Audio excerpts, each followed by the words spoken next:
Chapter 11, 11:45 a.m. in the hallway during lunch. I followed Braden as he led the way.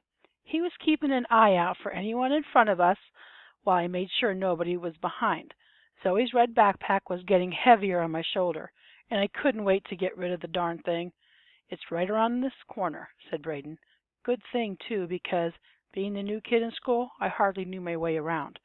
"What's the plan?" I asked.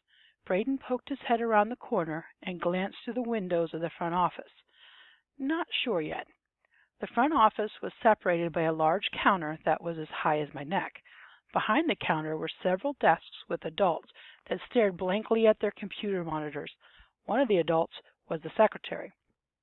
I think she stayed in the office the entire day, so I'm at sea about how Wyatt ever stole the money in the first place. Like I said before, he must have been good. "There are 3 people working at their desks," said Braden. "I think if I make enough noise and run down the hallway, they'll probably chase me." I shook my head. "That won't work. Only one of them will chase after you. If even that, more than likely they'll page the security guard to come after you. We have to think of something else." And then came a familiar voice from behind us. "You could drop the bag off as I instructed you to." I could tell it was Wyatt. When I turned around, he was standing there with his arms at his sides, wearing a scowl across his face. Outside of his ninja outfit, he looked like any other short kid in the school. Average, forgettable.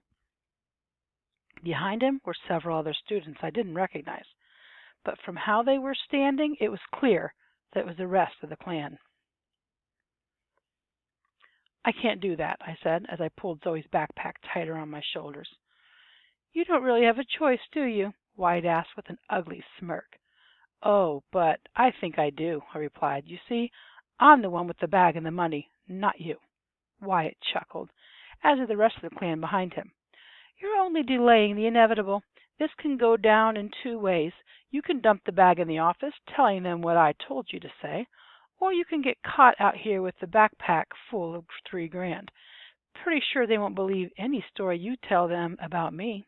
After all, I'm just an average Joe at this school. I barely have any friends, right?" The ninja leader was right. If I chose one path, then Zoe gets busted. If I wait too long, a teacher will eventually come along, and then I'll get busted. That'd be a great way to start a new school, huh?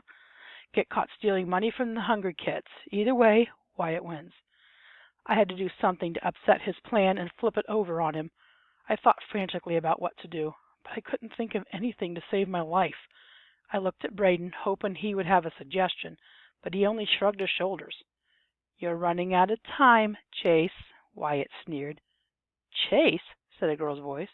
When I looked over, I saw Zoe walking with their friends. Of course they'd show up at this exact moment. Isn't that my luck? "Hey, Zoe," I said, staring at the floor. "Why do you have my backpack?" she asked, growing visibly upset. "Oh, I get it. You were probably instructed to steal my stuff, too, weren't you?" Emily spoke up this time. "Too? Did your cousin steal my purse?" I could feel my face getting hotter at the embarrassment. I was about to answer before Zoe spoke again. "Yes, as a matter of fact, he did. Not without a special someone's help," Wyatt laughed. Zoe turned around and did what should have been done right after the incident.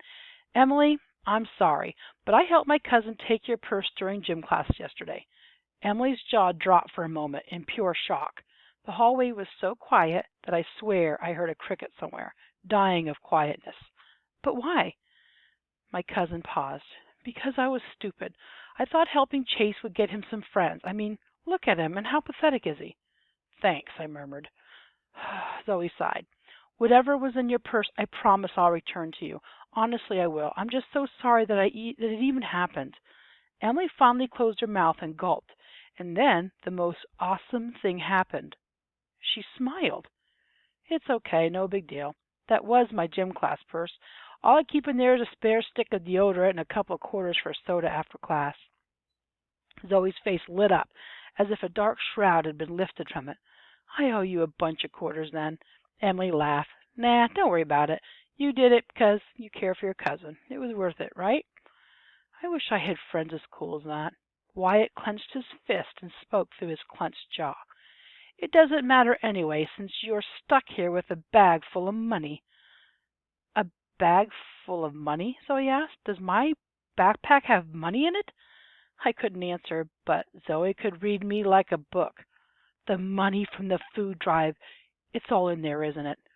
I nodded as Wyatt laughed. His ninja minions laughed along with him, which made the hallway echo with villainous guffawing. If this didn't attract any teachers, I don't know what would.